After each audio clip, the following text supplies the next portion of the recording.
Welcome back. Thanks for staying on. President Ramaphosa has become the first head of government to undertake a state visit to the United Kingdom since Prince Charles III became king. President Ramaphosa will also hold a bilateral meeting on economic cooperation with the new Prime Minister, Rishi Sunak. Apart from investment, the bilateral will likely discuss just energy transition and amongst other topics. Of course, joining us to discuss what we can expect from this visit is Africa-Asia Dialogue Senior Research Fellow Thembisa Fakude. Good to have you, and thank you very much for your time. Is this purely an academic exercise, or is there really substance to these visits that we've seen the president embarking on? I mean, he was in COP27, went to G20, he's been in America, now he's in the United Kingdom. Should we read anything into this international travel? Yeah, this is a very important one. Not only is that the president is the first head of state to be invited by King Charles, but Britain is looking at alternative markets after exiting the European Union, and South Africa has been prioritized as one of those countries in which Britain seeks to or intends to do business. So it is a very important exercise, and we know that the president has said in the past that, for him it's all about jobs, to create more employment opportunities and jobs for South Africans, and I think that's what the British government and the British population are looking at doing in South Africa, reinvesting in South Africa now that they've exited the European Union and are looking for alternative markets. So it is a very important one. We've heard Rishi Sunak, we've seen him, in fact, with Volodymyr Zelensky doing a bit of a tour on the ground in the Ukraine. Will South Africa's position on the war in the Ukraine sour these talks in any way? Well, South Africa has been sitting on the fence, so they've not taken any position on Ukraine. They've decided to abstain and sit on the fence. So one doubts if that's going to impact on these talks or the visit that's taking place at the moment, because they've not taken a position. But of course, one would have expected that South Africa would have come up much more forthright and stand with the rest of the Western nations and those that have opposed the Russian invasion of Ukraine. But as you already know, that South Africa has decided not to take a stance in this regard. But I don't think that the Ukraine discussion will impact on this visit. They've already had a chance to meet and discuss. I mean, just a couple of days ago, we had G20 meeting. There was also COP27, as you know. So those were platforms one would have expected if there were any possible disagreements in terms of Ukraine, they would have okayed there. But the fact that this visit continued after those two very important visits, it means that the agenda for this one is specific.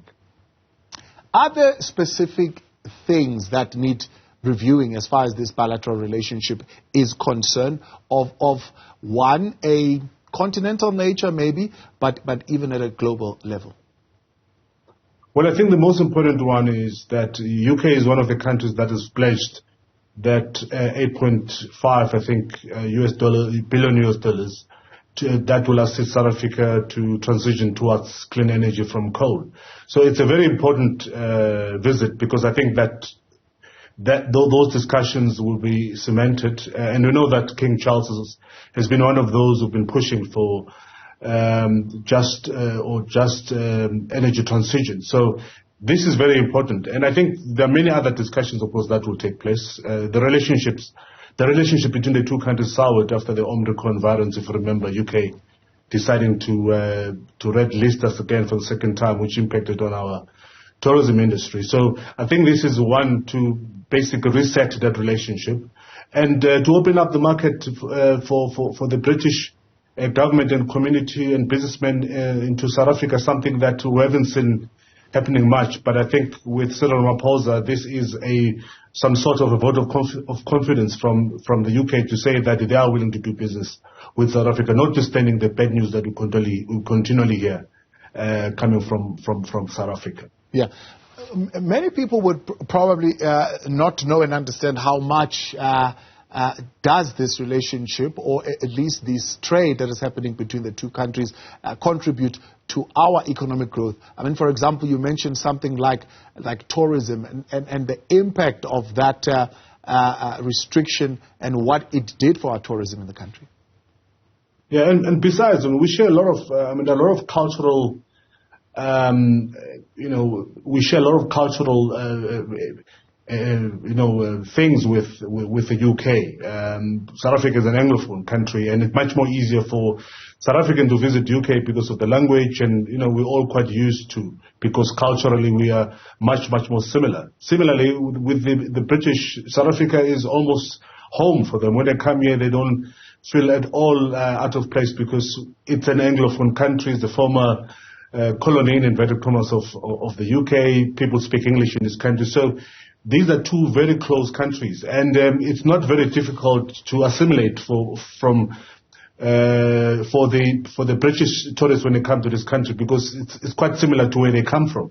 So in that regard, we have a lot of potential in terms of tourism, but also in terms of just other goods that South Africa need and require for its economy to function properly. We depend on those imports from the UK, and the UK has got a number of South Africans who have since moved and live in that country.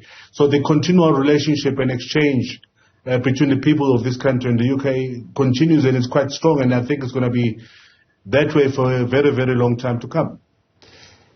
The president's popularity within, I suppose, his own party, one would say maybe it's touch and go, but they've been questioned, for example, broadly in the broader South Africa, outside of the ANC, whether he is as popular as he was when he came in. And the issue of course, presidents of South Africa visiting London, in particular the UK, is always a political question for many. Do you think the timing of his visit will have any impact, particularly on the Newzroom conference that is coming up?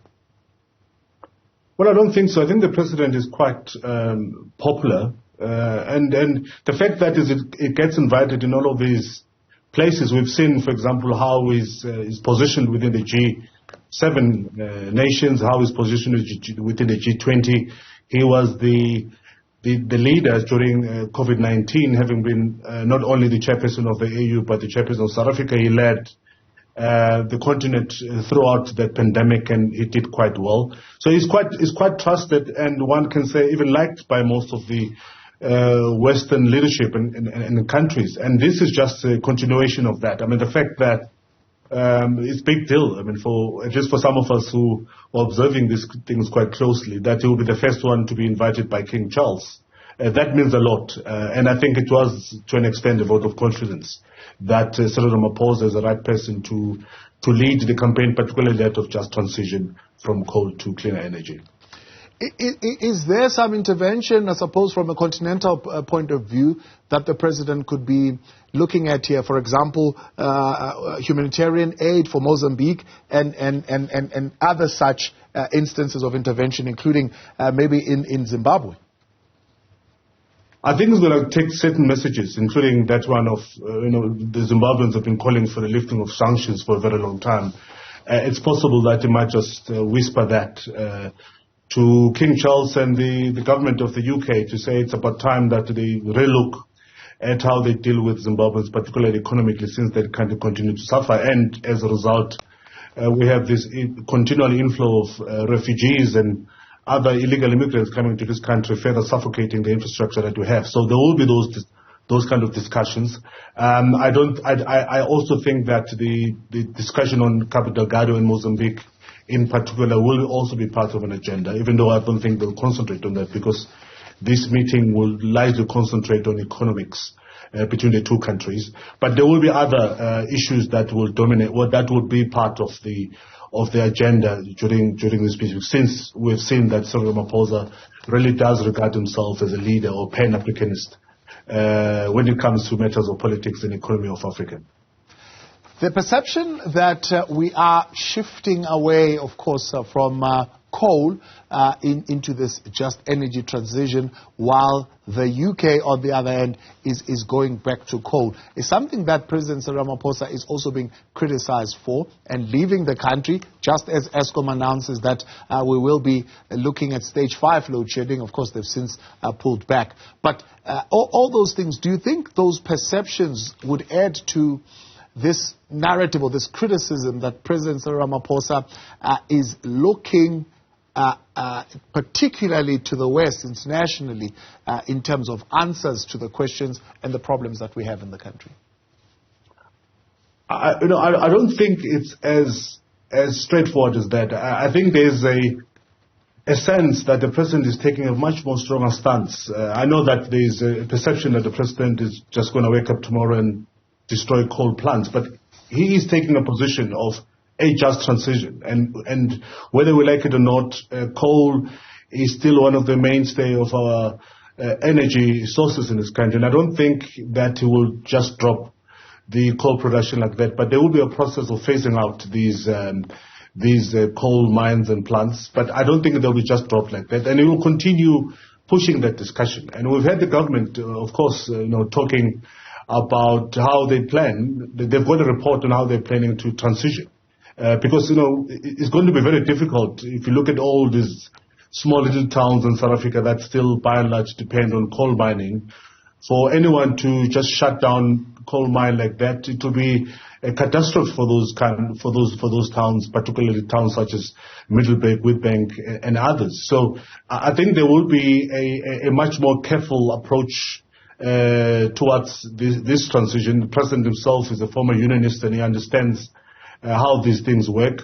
So I think he will be much more careful in terms of how we move forward with this transition, particularly because our energy source is still by and large dependent on coal. I don't think it's going to be an overnight, abrupt process of just shutting down these mining communities, including some of the Eskom energy sources that we currently have in this country. Thembisa Fakude, as always, I appreciate your time. Thanks so much for coming on as Senior Research Fellow there at the Africa-Asia Dialogue.